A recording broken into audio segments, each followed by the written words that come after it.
Welcome again guys to my channel. This is Janel Idanyo. At sa video kong ito, pag-uusapan po natin kung pwede ba bumiyahe kahit walang top up sa credit wallet. Yes po guys, pwede po tayo bumiyahe kahit wala po tayong top up sa credit wallet. Dahil po, may papasok pa rin pong booking sa inyo. So ano po bang klaseng booking na papasok po sa atin? So ang papasok po na booking para po sa mga walang top up sa credit wallet, which is yung mga cashless transaction po guys. Yun po yung papasok sa inyo. So, ngayon guys, tip ko lang din po sa inyo po, dahil po marami po talagang nagtatanong dito guys, lalong-lalo na po sa mga baguhan po, yung mga new beginners pa lang dito sa Mobit, dahil po sa akala po nila, hindi po sila pwedeng makakabiyahe pag once wala po silang top up sa credit wallet po.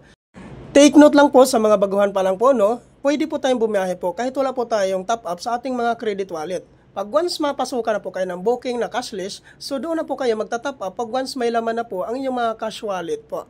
So yun po yung pinakamabilis po na pag-top up natin pag once wala po tayong top up sa credit wallet po natin. Kasi po medyo mahirap po talaga mag-top up pag once via GCash po yung gagamitin po natin.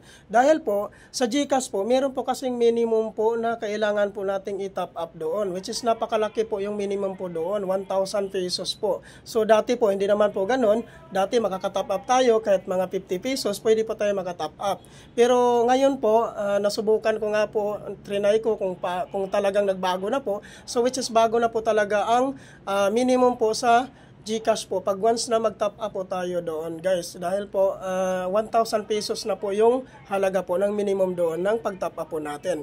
So ngayon po, para po maiwasan nyo na lang po yung pag-top up doon sa GCash, bumiyahe na lang po kayo kahit wala pong laman ang inyong credit wallet.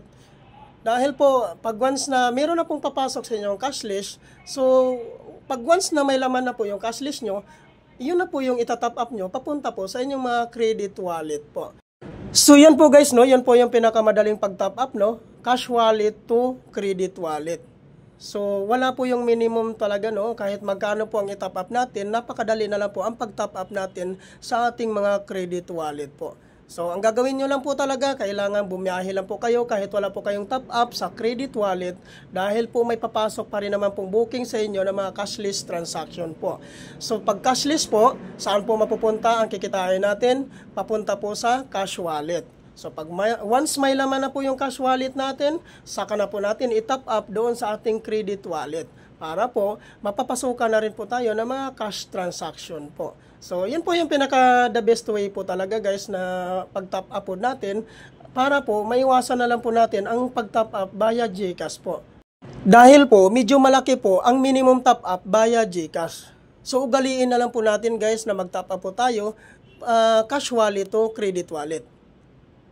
Tips ko lang din po ito sa inyo guys, lalong-lalo na po sa mga baguhan po, dahil ito po yung madalas talaga na hindi po nila alam kung ano po yung mga dapat gagawin para po sa madaling pag-top up.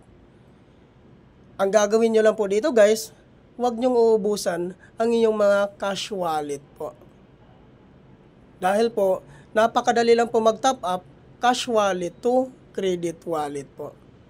Magtitira po kayo, huwag nyong uubusin kaagad na pag-cash out. Dahil po, napakahalaga na may matira po tayo sa ating mga cash wallet.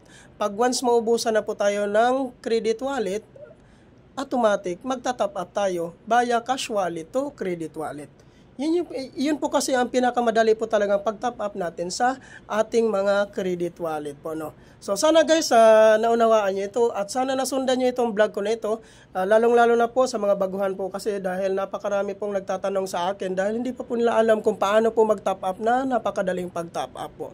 Dahil po, napakalaki daw po ang minimum top up nga po sa via GCash po na pag-top up po natin.